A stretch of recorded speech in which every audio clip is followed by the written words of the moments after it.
Hoje nós vamos entrar dentro de Romanos capítulo 7. Vamos estudar do verso 1 ao verso 7. Deixa eu ver. Sim, até o verso 7 nesse vídeo. Esse vídeo é o número 2. É muito importante que você assista primeiro o vídeo número 1, que é uma introdução para Romanos 7. É o estudo da carta de Romanos, que vai envolver todas as cartas de Paulo relacionadas ao ponto da lei, que envolve também conhecer graça, fé, todos esses assuntos relacionados. Então, no estudo 1 eu dei uma introdução da carta, mas na verdade a introdução que eu dei ela é pequenininha, poderia ser uma bem maior. Eu vou fazendo isso mais para frente. Hoje nós vamos entrar diretamente em Romanos 7. Eu sei que vai ser difícil para alguns entenderem, principalmente porque tem que ter conhecimento de toda a carta de Romanos, e como eu falei no vídeo número 1, tem que conhecer os primeiros livros da Bíblia. E mais para frente eu vou fazer um vídeo mais exato, que vai estar dentro dessa playlist, mostrando como Paulo construiu essa carta de Romanos dentro dos primeiros livros da Bíblia, e aí depois disso ele foi para os profetas. Essa carta é um evangelho, essa carta. É tremenda, só que também ela é muito torcida por seitas nos dias de hoje. A graça de Deus é corrompida, a lei de Deus é abandonada, os contextos proféticos que envolvem conhecer a história das duas casas de Israel não são conhecidos, são abandonados, e essa carta é praticamente mutilada para usarem de base, eles usam de base para fundamentar as suas religiões e crenças. Nós não estamos presos nisso, graças a Deus. Nós não estamos presos em religião.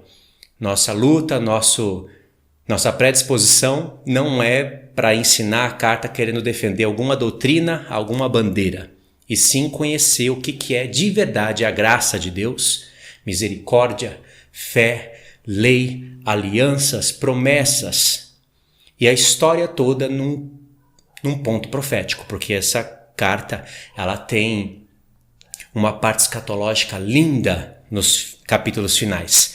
Então, nesse vídeo aqui, nós vamos estudar Romanos 7, do 1, verso 1 ao 7, tá bom? Esqueci? A paz do Senhor para todos, que a graça de Deus esteja sobre sua vida. Vamos então. Eu vou ler aqui, irmãos, e eu vou dividir assim. No vídeo 2, nós vamos estudar de Romanos 1 ao 7, e no vídeo 3, nós vamos estudar os outros textos, Romanos 7 inteiro. Eu vou dividir para não ficar muito pesado. E eu vou tentar simplificar ao máximo a leitura. Eu sei que vai ser difícil para você entender, mas você precisa ler. Eu vou dar aqui as bases para você poder ler e compreender o pensamento, o raciocínio do apóstolo Paulo, escrevendo naquela época. E veja bem que eu li um pouquinho Romanos 2, um pouquinho de Romanos 3, alguns textos em Romanos 5, só para falar dos pontos de justificação. Lembra do vídeo número 1? Eu não li o Romanos capítulo 4 inteiro, capítulo 5, capítulo 6, que é necessário ler. O que Paulo fala aqui em Romanos 7, ele não fala sem antes explicar a história do livro da lei, e as promessas feitas a Abraão e a sua descendência em Romanos 4, por exemplo.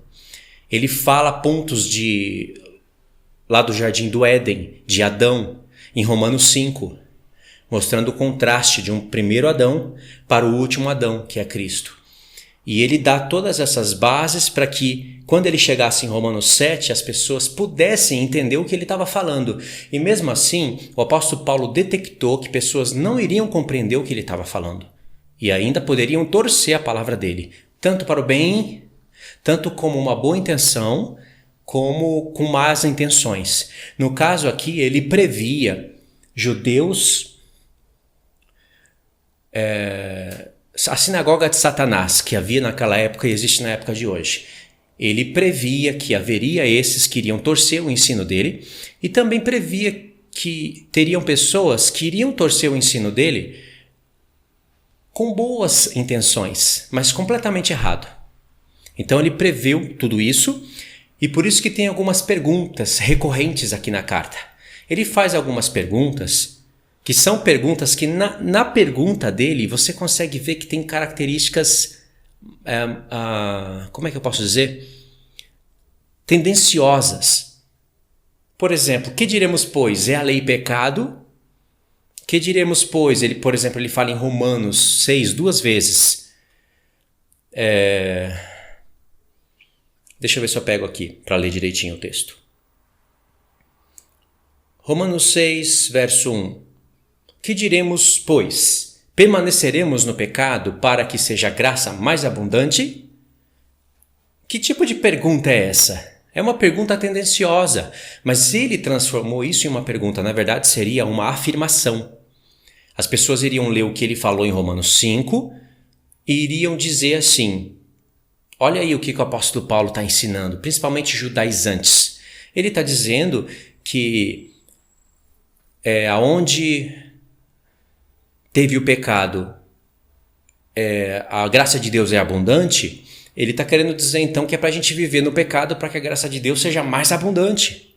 É isso que essa peste está ensinando. Eu falo isso porque lá em Atos, os judeus tinham tanta raiva dele que falavam: tira essa peste, mata essa peste do mundo, tira isso, tira ele. Rangiam os dentes de raiva dele. Então ele mesmo transforma o que seria uma afirmação, uma conclusão errada do seu ensino, em uma pergunta. E logo depois ele desfaz, ele fala: de modo nenhum. Isso acontece em Romanos 3, em Romanos 6 duas vezes. Por exemplo, no verso 1 aconteceu e no verso 14 também. Olha só, verso 14 e 15. Porque o pecado não terá domínio sobre vós, pois não estáis debaixo da lei, e sim da graça. E daí? Havemos de pecar porque não estamos debaixo da lei, e sim da graça? Isso que é uma pergunta seria uma afirmação. Se no verso 14 o apóstolo Paulo fala que o pecado não terá domínio sobre o povo, porque eles não estavam debaixo da lei e sim da graça, e tem que compreender isso que ele está querendo dizer, tem que conhecer o que são obras da lei, estar debaixo da lei, e por que o estar debaixo da lei seria também estar debaixo do pecado, tem que compreender isso sem torcer a lei de Deus. Mas como tem pessoas que não iriam compreender, e de fato existem pessoas hoje que não compreendem e torcem a lei de Deus como se a lei de Deus fosse maldita, e aí Jesus veio te libertar da lei maldita do Pai, na verdade da lei maldita que ele mesmo deu no Sinai.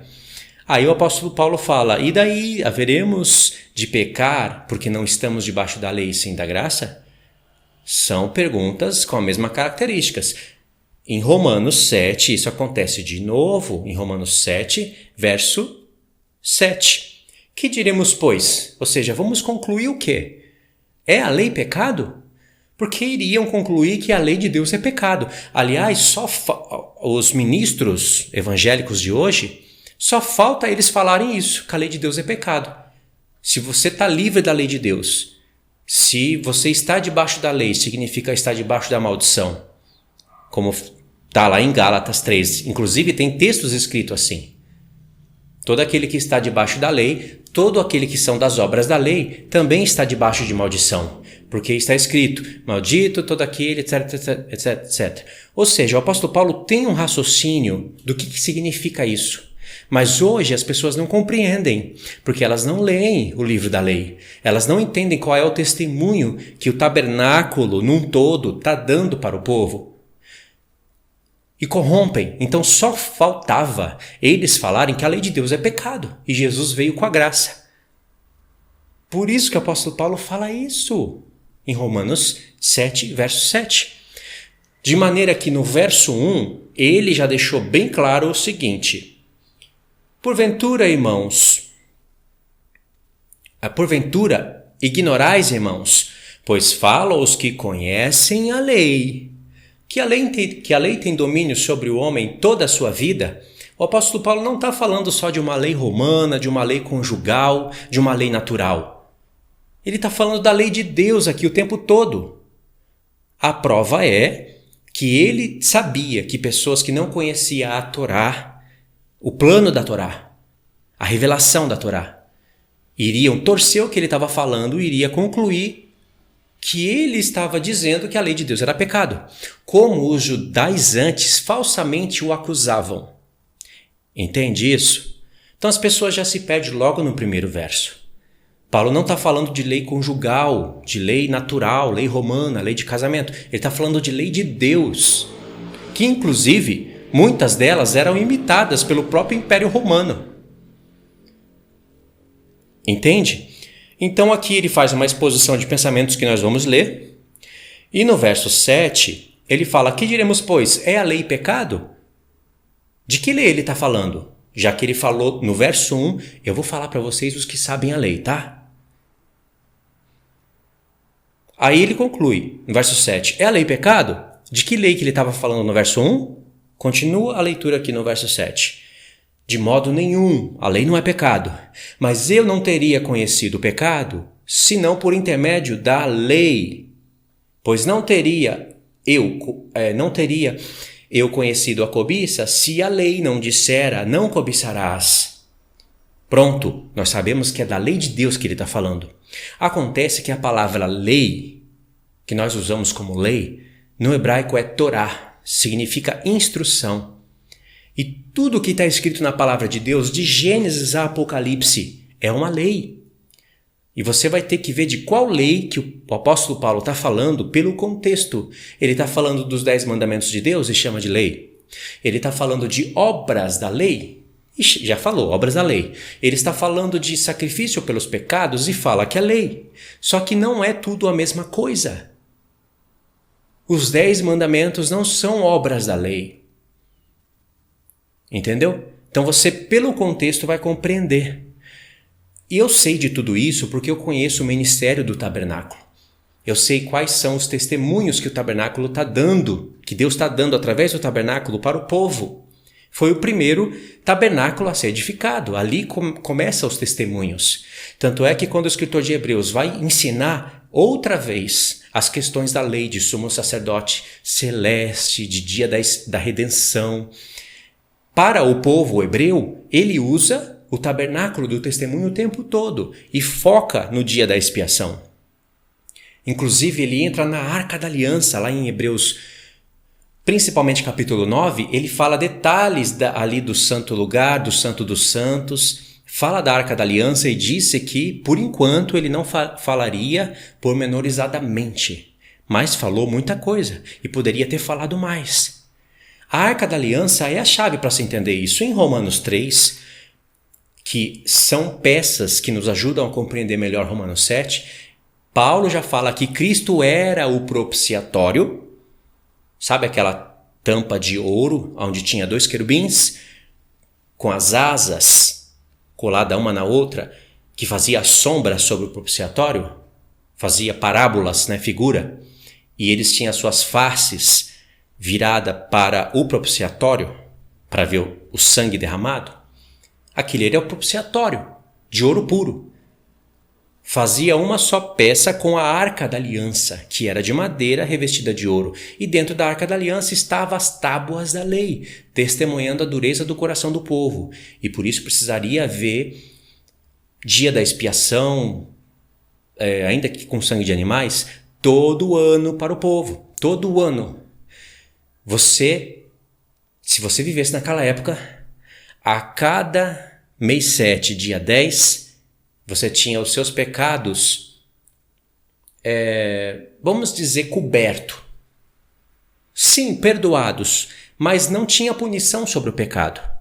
O apóstolo Paulo fala em Romanos 3 que os pecados estavam sem punição, caiu sobre o Filho de Deus. E em Romanos 8 ele completa esse pensamento, falando que Deus, no seu Filho, condenou todo o pecado, porque ele é o propiciatório, é a nossa propiciação. Então, esse era o testemunho que Deus dava para o povo.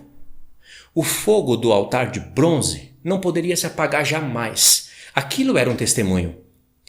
Testemunhava que o povo sempre estava debaixo do pecado. A Arca da Aliança, todo ano, entrava em vigor. Tinha que se fazer expiação, primeiro pelo sumo sacerdote, por toda a sua casa, por ele mesmo, porque até o sumo sacerdote pecava, e depois pelo povo. Então isso testemunhava que o povo estava debaixo do pecado.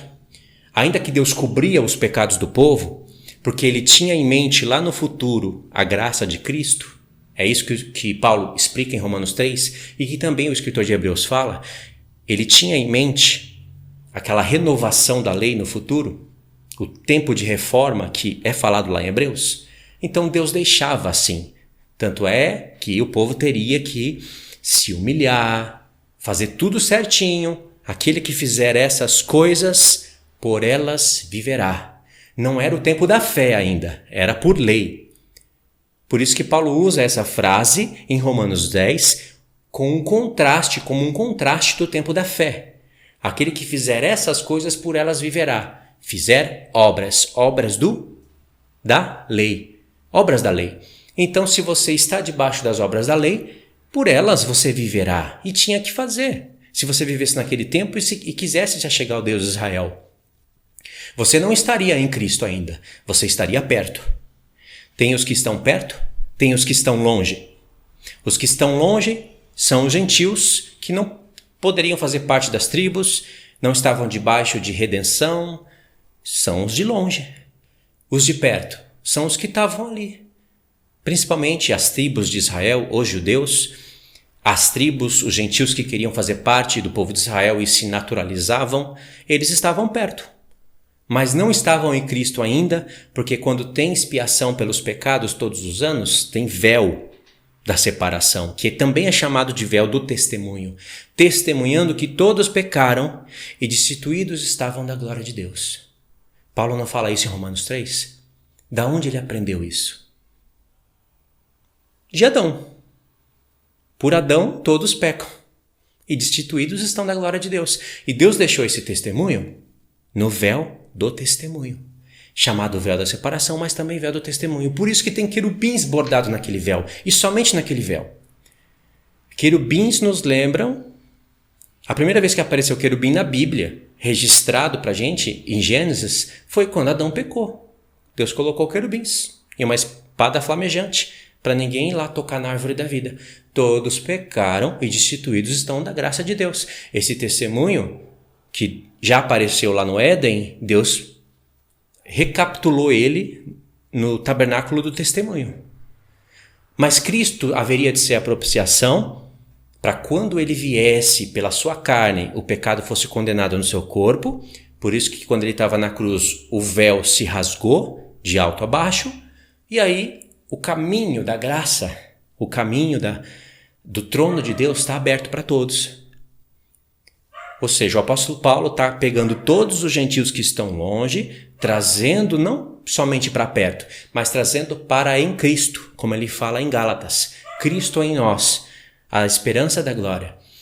Em Isaías já estava profetizado que Cristo viria e anunciaria paz aos de longe e paz aos de perto. E traria tanto os de perto como os de longe em Cristo. Mas, por um momento, Deus iria trazer um ciúme aos que estavam perto, através dos que estavam longe. É o que é o assunto de Romanos 10. Então, percebeu como você tem domínio da lei de Deus, você consegue viajar pelo tempo e compreender as coisas. Eu sei que eu não estou lendo os textos, né? Mas vocês podem confiar. E se desconfia, verifica isso que eu estou falando. O tabernáculo da congregação é chamado de tabernáculo do testemunho. As tábuas da lei, que também são chamadas tábuas da aliança, também são chamadas de tábuas do testemunho, porque testemunhava coisas a respeito do futuro. O tabernáculo num todo é chamado de tabernáculo do testemunho. O véu da separação, véu do testemunho. Até o livro, a Torá que Deus colocou ali do lado da Arca da Aliança, Deus disse que daria testemunho. Tudo é um testemunho. Por isso que o escritor de Hebreus, em Hebreus 3, disse que Moisés foi fiel em toda a casa de Deus para testemunho das coisas que haveriam de ser anunciadas. Aliás, isso é uma frase que está escrita em Hebreus 3, uma parte da frase é da lei e outra parte da frase é do próprio escritor de Hebreus, como se fosse um completamento da frase, o seu entendimento anexado. Como é que fala? uma inferência do escritor de Hebreus. Porque no livro da lei, Deus já falou, Moisés foi fiel em toda a minha casa. Aí o escritor de Hebreus estudou tudo e falou, tabernáculo do testemunho. Olha o que os profetas falavam. Aí veio o Filho de Deus, ela é a propiciação. Então, ele concluiu, Moisés foi fiel em toda a casa de Deus para testemunho das coisas que haveriam de ser anunciadas. Entendeu? Que brilhante? Então, anota aí, Hebreus 3. Pode ler isso que eu estou falando para vocês. E, se tiver alguma referência na Bíblia de vocês, pode ver que Hebreus 3 vai te levar para algum lugar no livro da lei, onde Deus está testemunhando, Moisés foi fiel em toda a minha casa. Eu acho que está em Números. Entendeu? Ok, tudo isso está ali em aspectos de Romanos 3, esses aspectos estão ali em Romanos 3, Romanos 5, de maneira que o apóstolo Paulo construiu essa carta dentro dos livros, ali dos primeiros livros. Até textos que estão em Deuteronômio vão aparecer aqui no final da carta. Textos específicos. E aí o povo de Deus hoje desconhece tudo isso e quer tentar inventar com seu próprio entendimento e explicar as questões que o apóstolo Paulo está falando aqui. Tudo isso vai ficar muito mais claro no vídeo 2. Até aqui, até esse ponto do vídeo, quem conseguiu entender o que eu estou falando? Ainda que nós não lemos, quem conseguiu entender? Deixa nos comentários. Até esse ponto eu consegui entender, para eu saber. Eu sei que tem muitas pessoas que entenderam, tem outras que eu sei que está achando difícil, falar estudo difícil, vou ter que assistir várias vezes, são comentários que apareceram no vídeo 1. Mas se você não lê a carta de Romanos, qual foi a última vez que você leu? E vou falar para você, você pode ler essa carta uma vez por dia. Durante uma semana dá 7 vezes. Se você não compreender as questões lá do livro da lei, você não vai compreender essa carta. Você pode ter o poder de recitar essa carta na minha frente ou na frente de qualquer pessoa. Vai ser apenas uma memorização. É bem melhor você ler essa carta uma vez na semana e gastar mais tempo buscando as referências que Paulo usa, lendo o livro da lei, conhecendo as peças que ele usa, do que você ler essa carta todo dia uma vez e memorizar ela. Entendeu? A memorização é importante, mas não adianta só memorizar. Nós podemos fazer um estudo dessa carta dentro da própria carta, mas também podemos correlacionar ela com todas as outras cartas, mas sempre tem que ter a base no livro da lei. Porque tudo foi construído do livro da lei, somando com os profetas, com salmos. Senão nós não entendemos o raciocínio do apóstolo Paulo. Agora, para ficar bem claro o que eu estou falando, vamos entrar na leitura.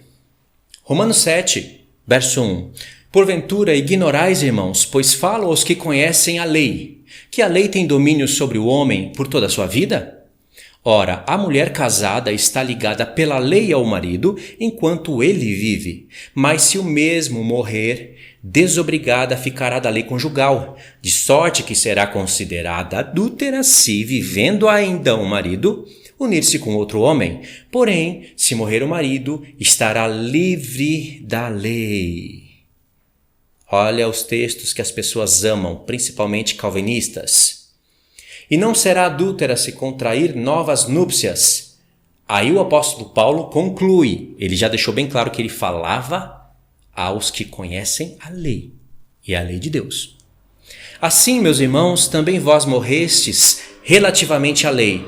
E em algumas traduções vai estar escrito, morrestes para a lei. Aqui, eu estou frisando tudo palavras que os contrários à lei de Deus, que infelizmente eu tenho que falar, calvinistas são os que mais são contra a lei de Deus, os que mais deturpam o que é lei, o que é fé, o que é graça, o que é salvação.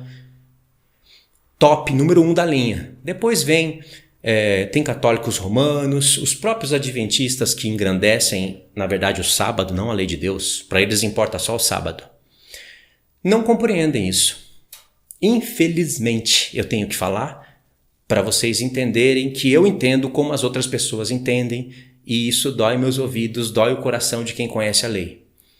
Então, nós, o pessoal daquela época, estão livres da lei, mortos para a lei, por meio do corpo de Cristo, para pertencerdes a outro, a saber, aquele que ressuscitou dentre os mortos, a fim de que frutifiquemos para Deus. Porque quando vivíamos segundo a carne, as paixões pecaminosas, postas em realce pela lei, vai frisando, operavam em nossos membros a fim de frutificarem para a morte. Agora, porém, libertados da lei...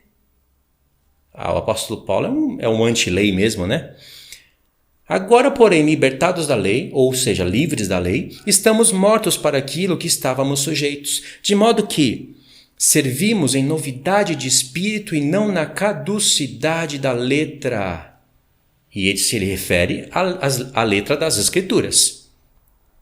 Ok, vamos fazer a soma? Olha como o apóstolo Paulo é super inteligente, porque ele tem o Espírito de Deus nele e o Espírito de Deus prevê o futuro. Prevê tanto o presente daquela época que torciam as palavras de Paulo tanto naquela época, como Pedro denuncia que as pessoas liam as cartas de Paulo e torciam as palavras dele, principalmente em coisas relacionadas ao tempo do fim, mas num todo as cartas de Paulo eram torcidas. E Pedro falava isso e ele acrescentou, torcem as palavras dele junto com as demais escrituras e fazem para a sua própria perdição. Porque quando você torce o que Paulo fala, você tem que torcer também as demais escrituras. Fecha aspas. Então, o Espírito Santo previa que hoje haveria tais que torceriam as palavras de Paulo também, e junto com as demais escrituras. E vocês sabem de quem eu estou falando. Ou seja, vamos fazer a soma. Olha aqui na tela. Pode olhar para mim, mas olha também na tela. Livres da lei. Tá vendo? Ponto 2, aqui em cima. Mortos para a lei. Ponto 3. Paixões pecaminosas postas em realce pela lei. Ponto 4. Livres da lei. Ponto 5. Caducidade da letra. E aí? Soma tudo isso. Imagine uma pessoa com boa intenção. Boa intenção. Um gentil lá naquela época que se converteu e iria abrir ali a sua congregação, iria estudar as cartas de Paulo e ensinar para a igreja. Ele iria ler até aqui, vamos supor que não existe o verso 7. Aqui, ó, essa pergunta que vocês estão vendo, vamos supor que não existe. Ok? Vamos supor que o apóstolo Paulo fechou o assunto aqui. Eles iriam falar, irmãos, olha aí, ó, livres da lei. São Paulo está dizendo que as paixões pecaminosas são postas em realce pela lei. É a lei que realça as nossas paixões da carne. Então, no verso 6, ele está falando que nós estamos livres da lei. E que tudo isso é uma caducidade da letra. A letra mata, o espírito vivifica. Sabe o que o apóstolo Paulo está dizendo? Que a própria lei é pecado. E aí veio a graça de Deus, de Jesus, para nos libertar. Isso é o que falam hoje. Só não falam que a lei é pecado porque está escrito aqui que não é. Mas na própria conclusão deles, só faltava eles falar isso. Seria coerente com a fala deles, que a lei é pecado. Mas existem várias manobras que eles vão falar, não, a lei não é pecado, não. A lei só é um espelho que te bota o pecado na frente, mas aí você vai ser justificado em Cristo. Até aí tá certo. Mas como eles explicam o resto? Entendeu? Paulo previa tudo isso. E também ele sabia que teria judeus falsos que iriam torcer o ensino dele e iria falar, e essa peste dos gentios está falando que a Torá é pecado. Aí o apóstolo Paulo antevê isso, sabia que tinha pessoas que não eram aptas para entender o que ele estava falando porque não conhecia a história da lei de Deus com o seu povo, iria concluir coisas erradas. Aí ele disse, que diremos, pois? É a lei pecado? De modo algum. Aí ele explica o sentido de tudo que ele falou acima. Mas eu não teria conhecido o pecado senão por intermédio da lei. Pois não teria eu conhecido a cobiça se a lei não dissera, não cobiçarás. Então, quando a lei diz para você, não cobiçarás, isso é uma coisa ótima. Não é para você cobiçar o que não é teu, nem a casa do teu próximo, nem a mulher do teu próximo. Isso acontece na mente. A cobiça acontece na mente. Só que antes de um roubo, antes de um adultério, antes de um pecado maior, vem o pecado da cobiça. Então a cobiça realçou, mostrou com mais clareza o que é pecado para você. Então a lei não é pecado, a lei só está colocando em realce as paixões da carne. E isso é uma função tremenda, porque sem isso você não consegue ir até Cristo para Ele te justificar dessas coisas. Não para você viver agora nessa graça inventada, de maneira que você não precisa cumprir a lei para ser salvo. Claro que você precisa cumprir a lei para ser salvo. Tiago mesmo, o incrível apóstolo que escreveu uma carta tão pequena, completa o ensino dizendo que o homem não é salvo somente por dizer que tem fé. Demônios falam que tem fé, mas não obedecem. Ele fala que você é salvo na base de Abraão. Abraão foi justificado por obras. Lembra quando Abraão ia sacrificar o seu filho? E o anjo do Senhor bradou do céu dizendo, não faças isso, Abraão. Não faças. Aí lá está escrito, porquanto fizeste esta ação, obras, em ti e na tua descendência serão benditas todas as famílias da terra. E Abraão era assim, um pai e um filho. E Abraão já estava crendo que Deus era poderoso para ressuscitar Isaac dos mortos, porque antes disso, um pouquinho antes, alguns minutos talvez, ele disse que ele iria subir, sacrificar o filho dele e iria descer com o filho dele. Ele disse isso, porque ele cria que Deus ia cumprir as promessas feitas a Isaac. E esse dia era o terceiro, no Monte Moriá, uma prefiguração da ressurreição de Cristo. E isso que eu estou falando, o apóstolo Paulo explicou em Romanos 4. Ainda que nós não lemos Romanos 4, eu estou contextualizando para vocês esse evento. Entendeu? Agora vamos voltar e entender a história. A história aqui tem um homem, tem uma mulher casada e tem uma lei. Vocês vão ouvir dizer por aí, ou já ouviram dizer, eu tenho que falar para as pessoas que estão me assistindo saber que eu conheço a interpretação alheia. Dizendo aqui que a mulher casada, eles vão falar que é a igreja. Olha só o que eles vão falar. A mulher casada é a igreja. E o marido é a lei. Aí, eu não sei o que tem na cabeça deles. Eu só vou repetir o que eles falam. A mulher casada é a igreja. A lei é o marido. E aí o apóstolo Paulo veio para desligar a igreja da lei. Porque a lei, nós estamos livres da lei. A lei morreu. Mas o apóstolo Paulo não disse que a lei morreu. Ele disse que nós estamos mortos para a lei. Ele não disse que a lei está morta para nós. Irmãos, é um povo todo confuso. Eu desconfio se são realmente ministros de Cristo. Desconfio. Então o apóstolo Paulo veio e falou, não, igreja... O marido de vocês não é a lei, o marido de vocês é Cristo. Separou ali os dois, porque a lei, sei lá, eu não sei, eles falam que Paulo usou aqui uma analogia em certos momentos, em outros não usou. Mas como que pode, irmãos, é até difícil para ficar ligado aqui nesse pensamento, que ele é escroto. Como que pode o marido ser a lei, sendo que um pouquinho mais para frente o apóstolo Paulo vai falar que a lei é boa, a lei é espiritual. Se a lei é espiritual, por que ele está separando a lei da igreja? Se a igreja está casada com a lei que é o marido dela. Horroroso, asqueroso. Isso é um zumbi. Deus me livre. Olha, vou falar aqui para vocês o que tem na mente de Paulo. Deus casou com o seu povo no Sinai.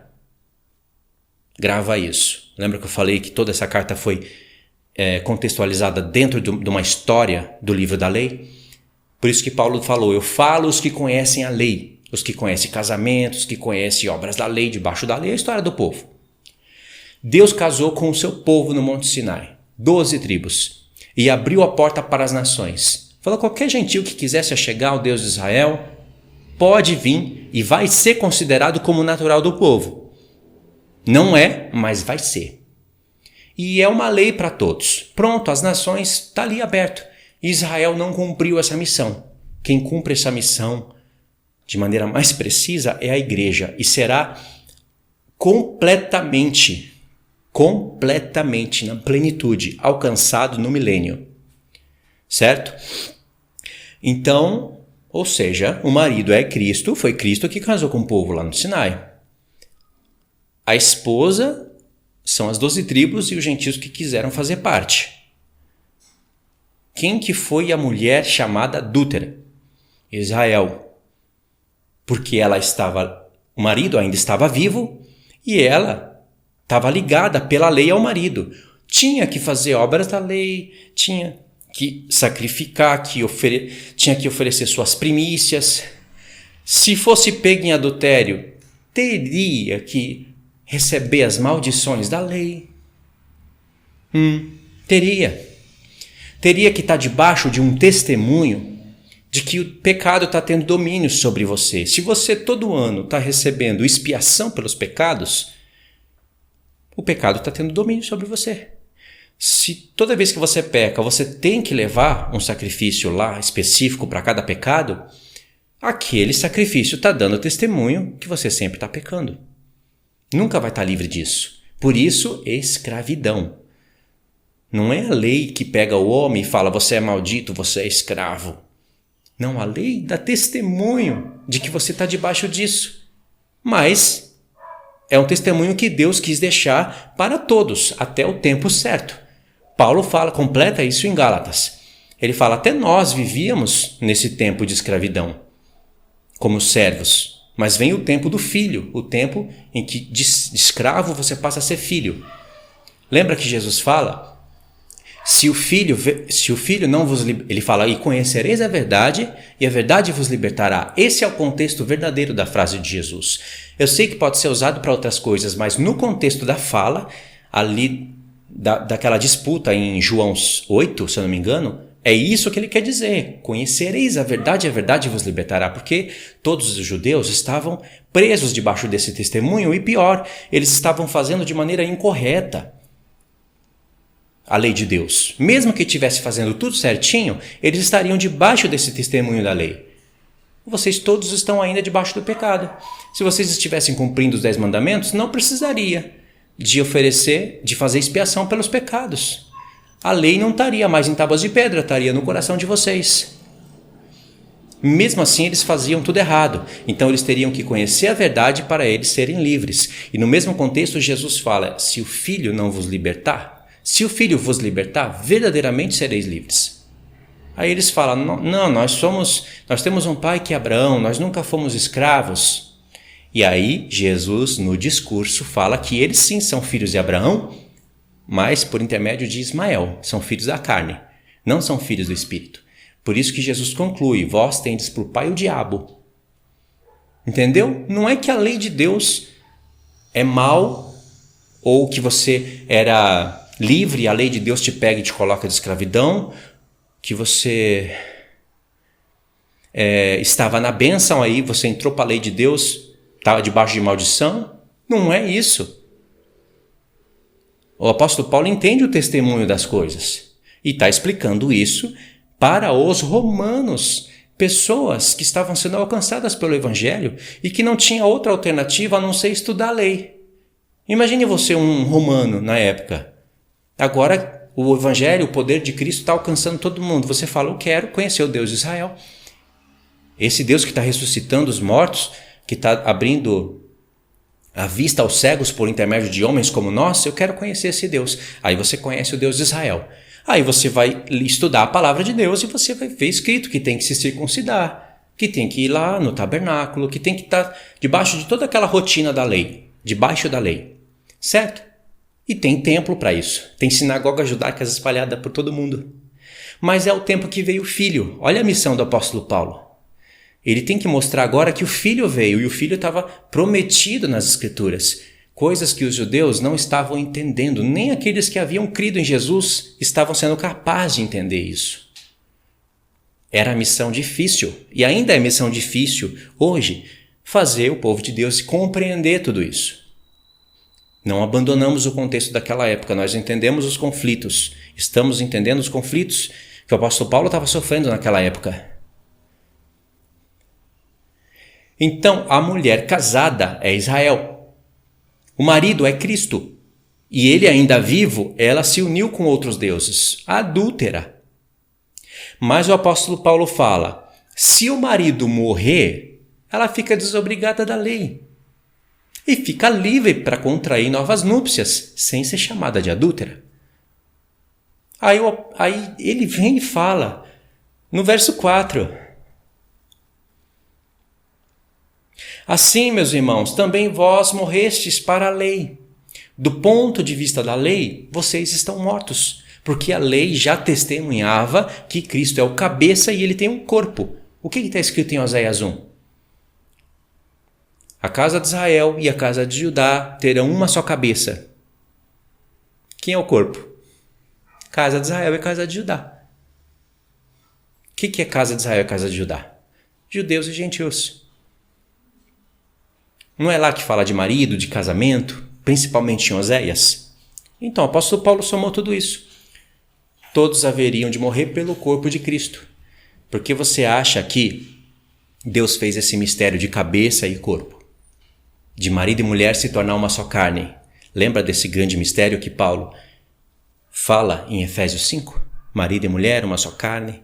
Então Jesus veio, saiu do céu e veio, se fez homem. Se fez uma só carne com todos aqueles que haveriam de ser representados naquele corpo. Quando ele morreu, a igreja morreu com ele. Então nós, ainda que não tínhamos nascido, morremos através dele. Cremos pela fé nisso. E se ele ressuscitou, nós também ressuscitaremos. E aí o povo de Deus pode contrair novas núpcias sem ser chamado de adúltero. A lei da primeira aliança passou. Obras da lei, debaixo da lei, isso passou. Então, isso significa vocês estão livres da lei. Significa vocês não precisam mais se circuncidar, que é o primeiro passo para todas as obras da lei. É uma obra da lei, mas circuncisão também é uma aliança num todo, né? Só que é uma das obras, primeira. Só que é a base, o passaporte para entrar na aliança. Não precisa mais. Não é o caso de judeus. Ele explica isso em outras cartas, em Gálatas mesmo. Explica isso em próprio Romanos, que não dá para entrar nesse ponto agora, e um texto principal que está em 1 Coríntios 7. Lá em 1 Coríntios 7, ele fala que aquele que foi... Está escrevendo para gentios. Aquele que foi chamado circuncidado não deixa a circuncisão. Mas aquele que foi chamado estando incircuncidado, não se incircuncide, pelo amor de Deus. Para que você vai se circuncidar? Para entrar debaixo da lei, da primeira aliança, sendo que nós estamos no tempo da transição. Já está vindo a nova. Mas se você foi chamado estando circuncidado, não vai abandonar tudo que você está fazendo. Vai, em aspas, né? Vou parafrasear. Seria escândalo para os familiares.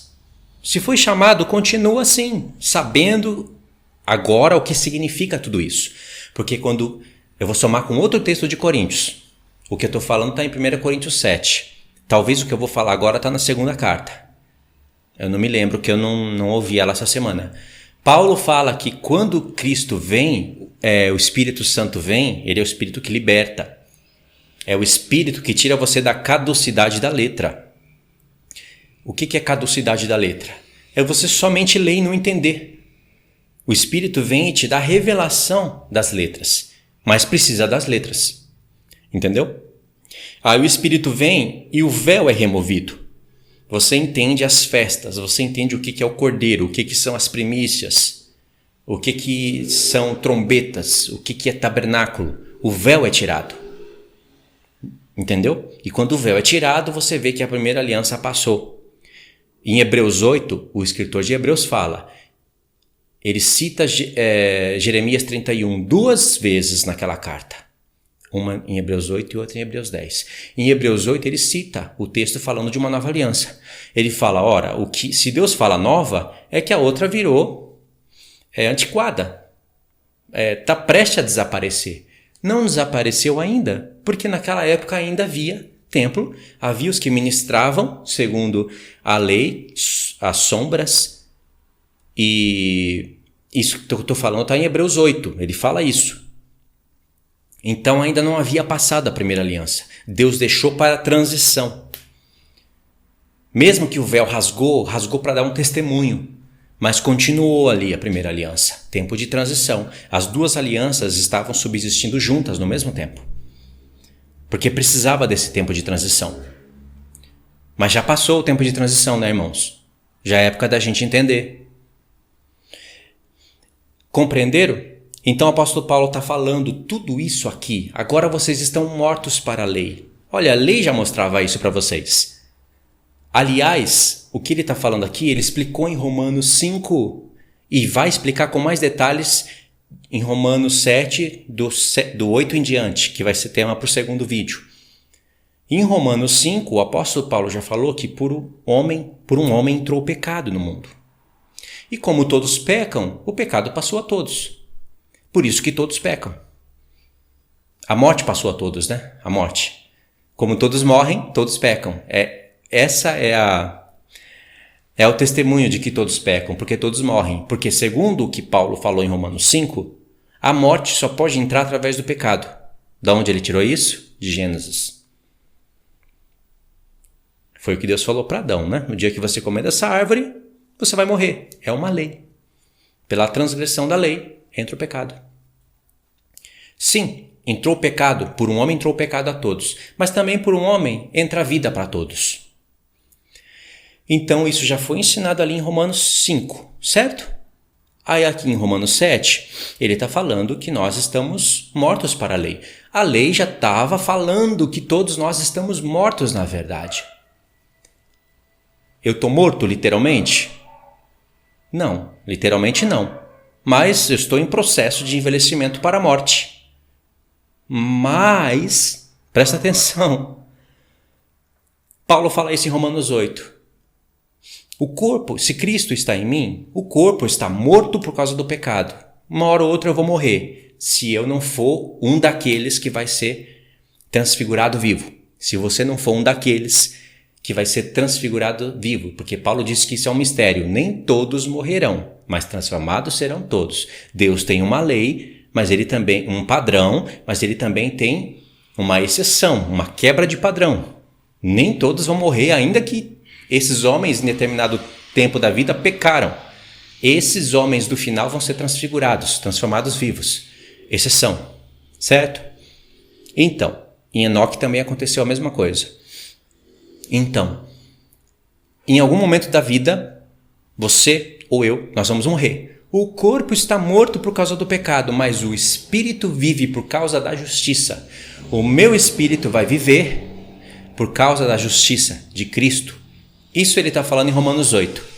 Vai ser tema, continuação para esse estudo. Então, a lei está te mostrando que você está morto. Ele vai explicar isso com mais detalhes aqui. Que enquanto a lei estava morta, eu vivia. Ele vai falar isso, mas revivendo o pecado, eu morri. Quando a lei veio, o pecado revive, eu tenho consciência disso e morro. Então, do ponto de vista da lei, eu estou morto. Como Paulo fala, todos estão mortos em ofensas e pecados. Nós não sabemos, mas estamos mortos. Aí a lei vem e fala, você está morto.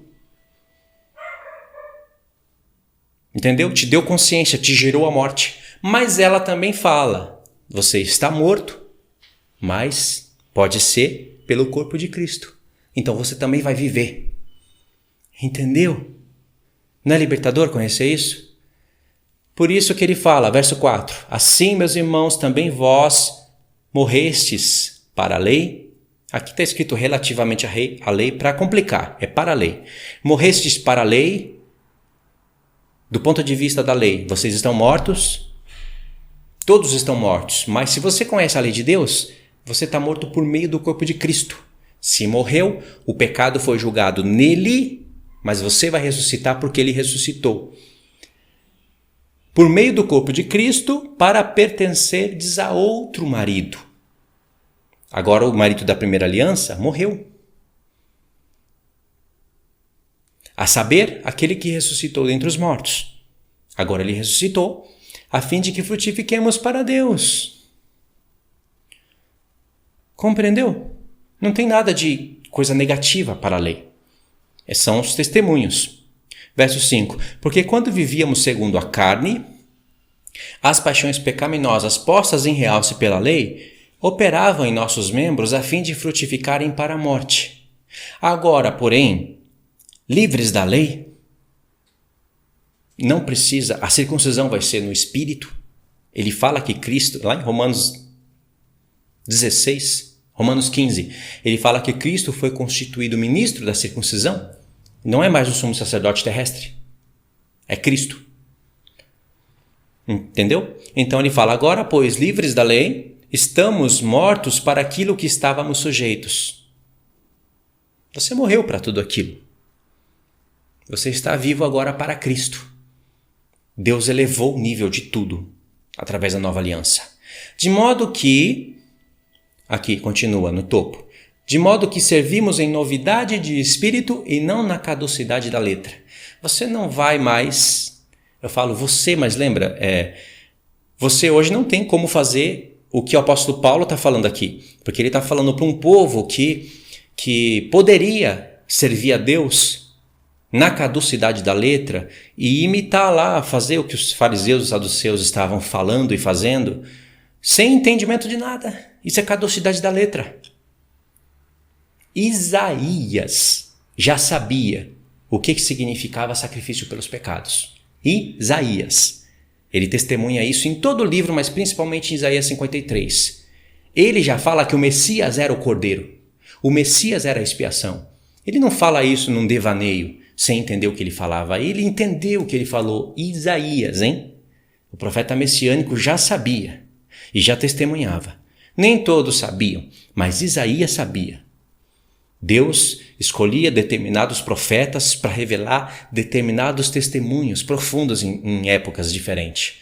E aí hoje nós temos a soma de todos eles. Não pensa que Davi e Isaías não sabia, fazia aquele sacrifício lá sem saber que era o Messias no futuro. Eles sabiam. Nem todos sabiam, mas esses profetas sabiam. Então, se você faz todas as coisas da lei sem meditar no que Deus está falando, você está na caducidade da letra.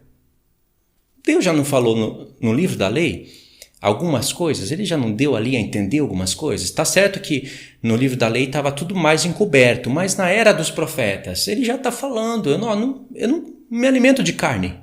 Para que esses rios de azeite? Já não foi profetizado nos Salmos?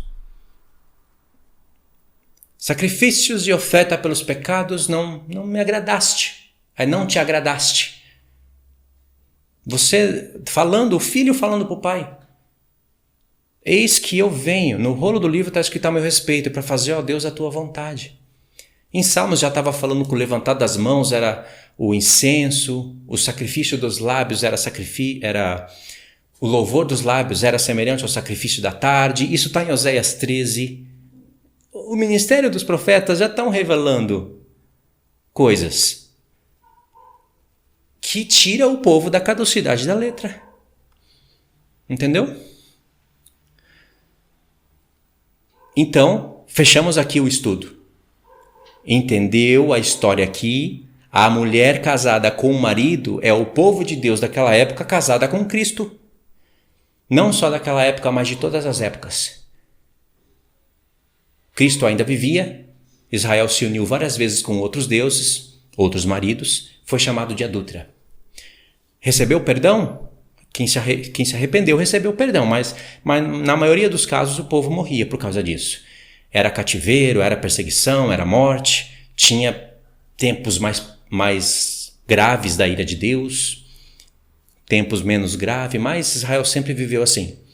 Aí Cristo vem, se faz carne, morre o marido, a igreja também morre com ele. Cristo vem e estabelece uma nova aliança. Ele fez isso no dia da Páscoa. Esse é o cálice da nova aliança, esse é meu corpo, né? Com o pão e com o vinho. Ressuscita também a igreja com ele.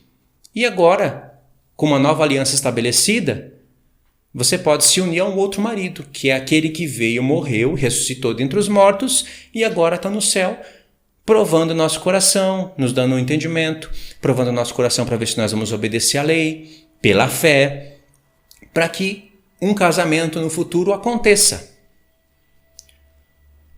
Fechou aqui? Então o marido é Cristo. A lei é a lei da primeira aliança, da qual agora você está livre. Ela te mostrou tudo. O que é pecado, agora você vai em Cristo, ele te perdoa, mas agora ele te devolve a lei na mente. E fala, pratica. Ele te devolve a lei no coração. Tirou das tábuas de pedra, anulou aquele testemunho, tirou o véu da separação. O céu está livre para você em tempo determinado, né? Vai estar livre para nós, mas está aí, pratica a lei. Para ser salvo.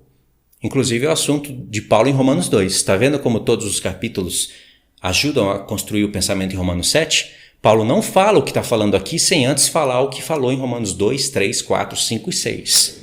Importante isso. Então a lei está aí agora. O ministério do Espírito para escrever a lei no seu coração.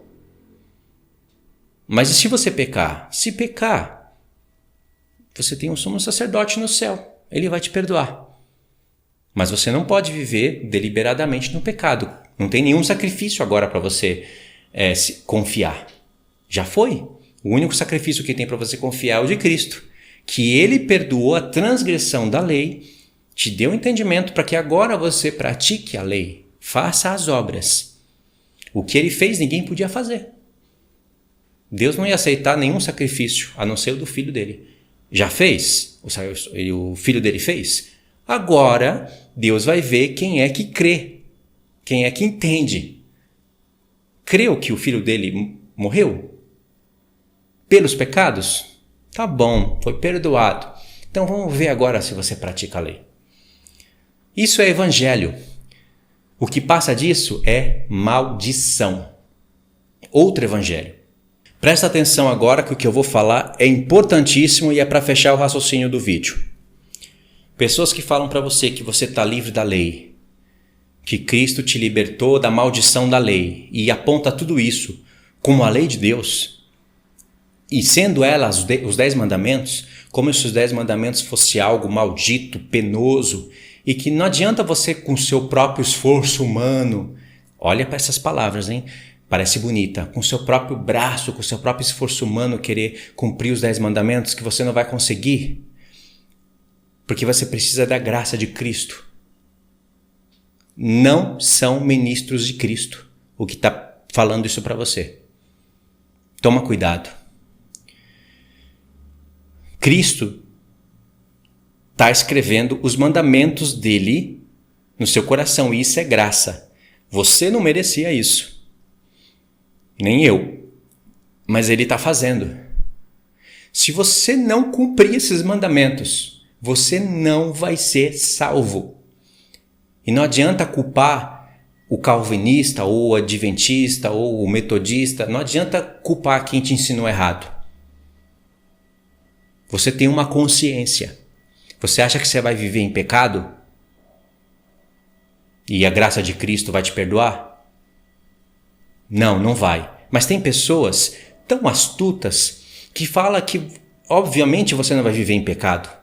Mas como um salvo, você vai praticar isso só por gratidão. Quantos vídeos eu vi, antes de fazer esse vídeo aqui, quantos vídeos eu vi pessoas com um cenário bonito, com equipamento de gravação, câmera, tudo que Deus deu, vomitando na cara dos irmãos, vomitando porcaria. Como um salvo, você vai obedecer à lei como gratidão ao Pai, mas você não precisa praticar os mandamentos. Você pratica porque é um salvo, mas não, você não pratica para ser salvo. Irmãos do céu, isso me tira Me tira do espírito, para falar a verdade. Porque dá vontade chegar lá, sabe, meter o pé na câmera, desligar aquelas luzes, quebrar tudo e falar, para tudo, vai estudar a palavra de Deus. Desfaz esse canal, desfaz esse lixo. Está ministrando cocô na cabeça das pessoas. Tem que ministrar a lei de Deus, fazer as pessoas entenderem. Se você não andar na lei de Deus, você não tem fé. Que devaneio é esse? Principalmente quando vem um calvinista com um evangelho porco e imundo na sua cabeça, falando que você já foi salvo antes da fundação do mundo. Presta atenção, que é misturando verdade com mentiras. Que você já foi salvo antes da fundação do mundo. Ele não sabe se você foi salvo, já começou mentindo. Ele mesmo fala que Jesus não morreu por todos. Como é que ele sabe que você foi salvo? Entendeu? Você foi salvo antes da fundação do mundo e agora você pratica a lei de Deus só como um filho obediente, mas você é salvo nem é pela graça, é pela eleição incondicional, sabe, aquela porcaria toda. Todo calvinista prega um evangelho maldito. Todo, sem exceção. Se você quiser ter saúde espiritual, entendimento na palavra de Deus, porque Deus bloqueia o entendimento de quem teima. Ele prefere abrir o entendimento de uma mula para ela falar do que o entendimento de um profeta teimoso. Se você quiser ter entendimento, se livra de todo calvinista. Todo, pequeno, grande, médio, todo canal calvinista, se livra disso. Aí vem a questão dos adventistas. Eles pregam a lei de Deus com um pouco mais de entendimento. Eles separam os 10 mandamentos de todas as coisas, as outras coisas da lei, e isso não está errado, está certo. Eles chamam de lei moral e lei cerimonial. Num contexto geral é válido, mas eles focam só no sábado. E aí confunde a cabeça das pessoas. Confunde. A questão do sábado tem que ser resolvida? Tem que ser resolvida, porque está nas mesmas tábuas de pedra, e eles falam que a lei foi escrita em tábuas de pedra, já começa por aí. As leis foram escritas em tábuas de pedra para mostrar a eternidade da lei. Já errou aí? Ou seja, já não conhece nada do livro da lei. A lei foi escrita em tábuas de pedra para mostrar a dureza do coração do povo. Se tem leis escritas em tábuas de pedra, elas podem ser quebradas, como Moisés fez, testemunhando a dureza do coração do povo quando ele desceu do Sinai e viu o povo que casou com Deus, que falou com a sua boca que iria ouvir e obedecer tudo e estava adorando bezerro de ouro, falando, esse daí nos libertou da terra do Egito, e se prostituindo e fazendo um monte de porcaria. Moisés, furioso, quebrou as tábuas da lei. Eles falam que Moisés se descontrolou, aí quebrou as tábuas da lei num momento de fúria, mas Deus fez outra para mostrar que a lei era eterna. Tudo errado. Moisés estava mostrando para o povo que se eles realmente obedecessem à voz de Deus, não estariam ali adulterando, pecando e chamando um bezerro de ouro. Eles não ouviram Deus falar? Ouve, ó Israel, o teu Deus é o único Deus, não terás outros deuses além de mim? Não farás imagem de escultura? Eles não ouviram? Pouco tempo depois eles fizeram tudo errado. Moisés quebrou, querendo dizer, se a lei tivesse na mente de vocês, ela não estaria quebrada. Mas Deus deu testemunho, fez Moisés subir de novo no monte, ficar mais 40 dias. Deus deu uma nova lei, e essa lei foi parar em tábuas de pedra, já estava, foi parar dentro de uma arca da aliança com propiciatório, e aí vem as obras da lei. Tudo isso está escrito no livro da lei. É um plano incrível, e é através desse entendimento que Paulo escreve Romanos. É claro que ele precisa de outros profetas também, mas a base principal é aí. Então, leis em tábuas de pedra não significa eternidade da lei, ainda que ela é eterna. Leis em tábuas de pedra testemunha isso que eu falei para vocês. E tem o sábado, sim, mas a lei de Deus é dinâmica. O sábado está lá, nas tábuas da lei, mas na hora de praticar e de resolver, é uma questão à parte. Assim como matar e roubar. Está nas mesmas tábuas da lei. Só que aí, na hora de você transgredir, é a mesma coisa? Não. E na hora de você correr atrás do erro que você tem que fazer, é a mesma coisa? Se você dá um falso testemunho e eu mato, quem é mais culpado? Se você rouba e eu adultero, quem é mais culpado? Eu sou mais culpado. Pecadinho e pecadão existe? Claro que existe. O livro da lei está mostrando isso num todo. Jesus não fala de um sendo chicoteado poucos e outro sendo chicoteado muito. É óbvio, isso é muito óbvio, né? A cobiça é um adultério. Jesus não falou? Deixou bem claro que se você olhar para uma mulher com pensamentos impuros, você já adulterou no coração? É claro que essa mulher tem que ser uma mulher pertencente a outro homem. Não adianta vir com essa santarrice de dizer que você olha para uma mulher e não tem desejo. Agora, se essa for a mulher do próximo, você levar ela para a mente e fazer o que quer, você cometeu adultério na sua mente. Então já adulterou. Aí alguns dizem, Jesus aumentou o padrão da lei, aumentou o nível. Não, ele não aumentou nada, ele está explicando o que já era. Agora, falam que é a mesma coisa. Não é. Óbvio que não é.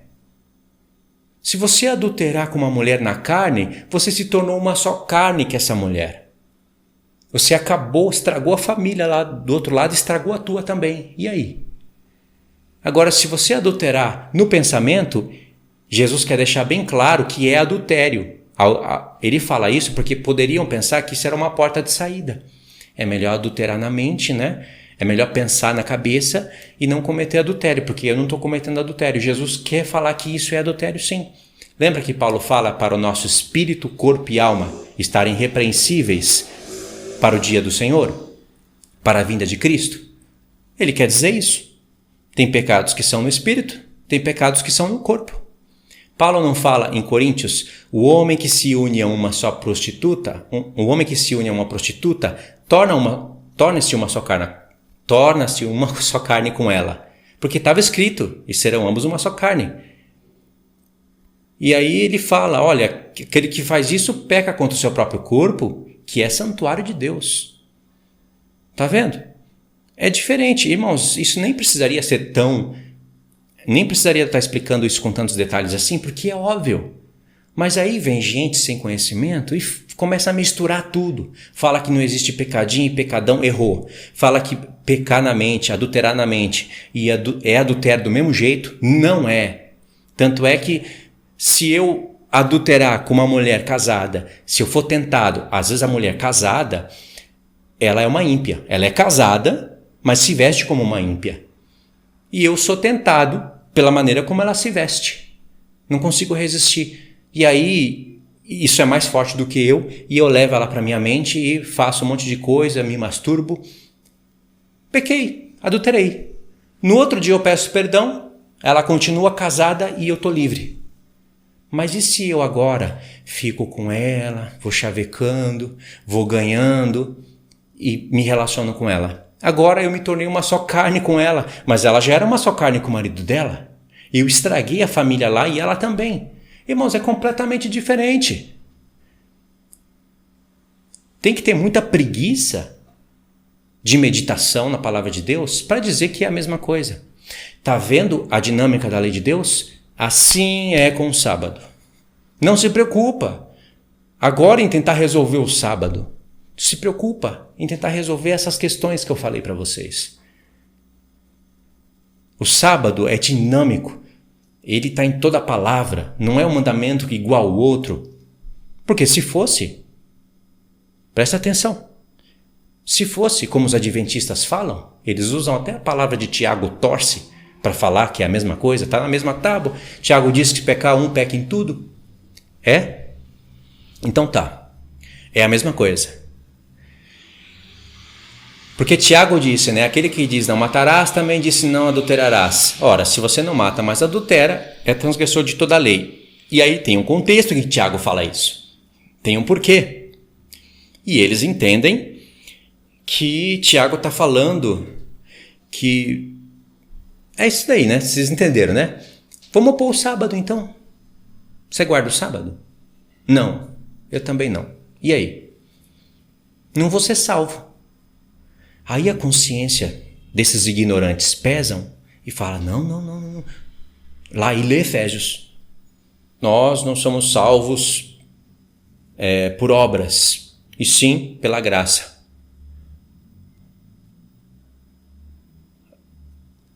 Você consegue compreender uma tolice dessa? Tá bom, então eu vou adulterar. Vou adulterar e vou ler Efésios. Não sou salvo pela lei, e sim pela graça. Não, mas você vai adulterar? Ué, mas o adultério está no mesmo lugar que o sábado. É a mesma coisa. Eu vou roubar. Você disse para mim que se eu não guardar o sábado, eu ainda vou ser salvo. Se você disse, estou falando para o adventista, e você disse que o sábado está na mesma tábua da lei, e Tiago disse que fizer um, não fizer o outro, que fizer... Então é tudo a mesma coisa. Eu vou adulterar. Mas eu creio em Cristo, só que eu vou adulterar. Tá vendo como esse povo é tolo? Eles mesmos se contradizem. Logo, não é a mesma coisa, só porque está nas mesmas tábuas, no mesmo conjunto. Entendeu? É fácil, bate um papo com o adventista e você cata ele nisso. Então, o sábado é um assunto profundo, dinâmico, tremendo. Eu tenho o meu jeito de entender essas questões. Uma hora ou outra eu explico isso, mas primeiro entenda as bases, entendeu? É uma escada. De degrau em degrau você vai chegar lá no topo. Mas vai. Tem pessoa que fica presa no sábado. E o sábado? Não conseguiu nem compreender o que eu estou falando no início do vídeo. E o sábado? Calma. Mas eu quis falar aqui para vocês entenderem que tem diferença de mandamento em mandamento. Tem pecadinho e pecadão. E o sábado está nessa daí também.